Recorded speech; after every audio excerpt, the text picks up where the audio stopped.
Imagine LeBron James getting shoved to the floor with no foul call, Steph Curry getting poked in the eye mid-play, and the refs just letting it go. Now imagine the NBA not only letting it slide, but pretending it's part of the game.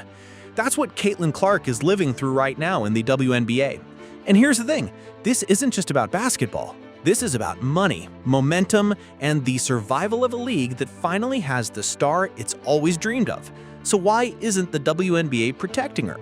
Welcome back to the channel. Today, we're diving into a heated, ongoing issue in professional sports, Caitlin Clark's treatment in the WNBA, and why so many fans, athletes, and media personalities believe she's not just being fouled, she's being targeted. Is it jealousy, a culture clash, or is the league simply failing to recognize what it has? Let's break it down. Part 1. The arrival of a star. When Caitlin Clark entered the WNBA in 2024, she brought with her something women's basketball have been starving for: box office appeal. Her college career had already set ratings on fire. Her step-back threes and logo launches turned her into a household name. And when the Indiana Fever drafted her, ticket sales exploded. But here's the problem. She didn't get the superstar treatment. Not even close. From her very first few games, Clark was met with body checks, heart fouls, and cold shoulders, literally and figuratively, from WNBA veterans. And to her credit, she never complained. She kept playing. But fans? Oh, they noticed. Loudly. Part 2. The foul play flashpoint. Things really boiled over in two major incidents. Let's start with Chicago Sky vs. Indiana Fever 2024. In a game that already had bad blood, Sky's genetic card shoved Clark through the floor. No play on the ball, just a straight-up cheap shot. The refs, they didn't even call it a flagrant. The reaction, outrage.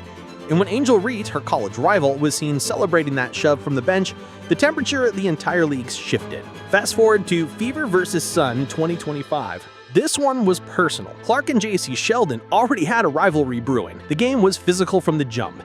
But it turned chaotic when Sheldon poked Clark in the eye during a pass attempt. Clark grabbed her face and shoved Sheldon. That should have been the end of it, but it escalated. Suns' Marina Mabrey puffed up and body-checked Clark to the ground in the scrum that followed. Then Sophie Cunningham, her unofficial enforcer, got involved, and the entire game went off the rails. Multiple ejections, fines, no protection. Again, Part 3, the media reacts. And it's not just fans who've had enough. Tennis legend Chris Evert called out the WNBA asking, quote, "When will these ladies realize, accept, and appreciate Caitlin Clark?" She called it a bad look for the sport. Stephen A. Smith said flat out that Clark is being targeted. And Barstool's Dave Portnoy went full scorched earth mode, calling the WNBA so stupid for not realizing what they have in Clark. The face of the league, he said. Ratings go down 50% when she's not there. That's not an exaggeration. Part 4, the Caitlin Clark effect. Let's talk facts. Caitlin Clark isn't just a rookie, she's an economic engine. In her first season alone, she accounted for 26.5% of all WNBA economic activity. Let that sink in. One player, over a quarter of the league's total business, from ticket sales to merch to TV deals. Her rookie salary, just over $76,000. Her Nike endorsement, $28 million over 8 years. And the Fever, they went from empty seats to record-breaking ratings. Fever games had the most watched WNBA matchups ever on ESPN, ABC, CBS, and NBA TV. When she plays, people watch. When she misses games, viewership tanks. And here's the kicker. For the very first time in her entire career, Caitlin Clark missed games this year due to injury. That's the cost of letting her get tossed around every night. And that is why this conversation matters. Part 5. That's just the W, or something deeper. Some WNBA players and purists say that's just the league, it's physical, always has been. And that's true. The WNBA has always been tough, but some fans and experts believe this isn't just physicality, it's targeted aggression. It's non-basketball plays. And if Caitlin Clark were LeBron or Steph, these hits wouldn't fly. There'd be texts, suspensions, league memos. So why is it different with Caitlin? Some say it's because she's too hype, that she hasn't earned it yet. Others say it's resentment, college stardom, media obsession, and a fan base that often doesn't overlap with longtime WNBA viewers. Some even say Clark brings it on herself, that she trash talks and stares down opponents or antagonizes. But here's the thing, even if that's true, being a superstar means you become a target. Conclusion, protect the product.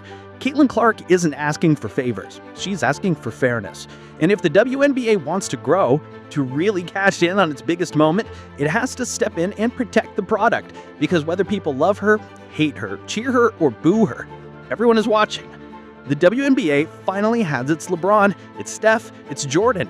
But if they keep letting her get blindsided with no consequences, they won't just lose Hames, they'll lose fans, they'll lose what memmed him, they'll lose the one player they can't afford to lose. So what do you think? Is Caitlin Clark getting targeted? Is the WNBA failing to protect the biggest star? Or is this just part of being a rising legend in a tough league? Drop your thoughts in the comments, smash that like button if you believe Caitlin deserves superstar treatment. Subscribe for more deep dives into the biggest moments in sports. And remember, stars don't just light up the aim, they carry it. Until next time, peace.